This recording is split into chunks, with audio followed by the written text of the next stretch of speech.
ઝેનોપસની નવીન પદ્ય પ્રસ્તુતિ. કવિ વિનોદ ઓઝાનો પ્રથમ ગઝલ સંગ્રહ કશું જાણતો નથી. હાથમાં હલેસાની જેમ કલમ લઈને કવિતાનો દરિયો ખેડવાનું સાહસ કરતા કવિ વિનોદ ઓઝા પોતાના એક શેરમાં કહે છે, હાથમાં લીધા કલમ કાગળ હવે, જોઈએ શું થાય છે આગળ હવે. કવિની ભીતરી ભોંયમાં સતત કંઈ બંધાતું રહે છે અને વિખરાતું રહે છે. એટલે જ તેઓ સહજતાથી કહે છે, કંઈ સતત બંધાય છે, વિખરાય છે, ક્યાં બધું કાગળ ઉપર ઠલવાય છે. પરંતુ એમાંથી જે કંઈ કાગળ ઉપર ઠલવાયું એમાંથી તારવી સારવીને મૂકેલી થોડી ગઝલો એટલે કશું જાણતો નથી ગઝલ સંગ્રહ.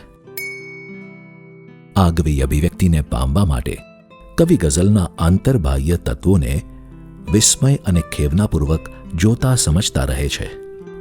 ક્યારેક ગઝલના એક શેરમાં કબૂલાત અને ઉપાલમને જોડી આપી કહે છે, હું હતો દરિયો ખરો પણ ચિત્રનો, ને તમે તો સાવ સાચા રણ હતા.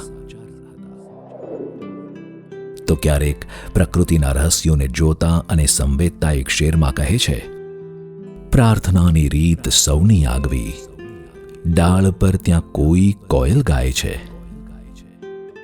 પ્રિયતમા હોય કે કવિતા, એના આગમનની ચીર પ્રતીક્ષા કરતા કવિ એક શેરમાં કહે છે, દ્વાર પર વાગ્યા ટકોરા કે પછી એ બ્રહ્મ હતો, ત્યારથી કાયમ બધા રાખું છું ખુલ્લા બારણા. શબ્દના ઉઘાડને પામતો, ભાષાના સ્તરોને તાકતો કવિ વિનોદ ઓઝાનો આ પ્રથમ ગઝલ સંગ્રહ વાચકોને નવા ભાવ વિશ્વમાં લઈ જશે.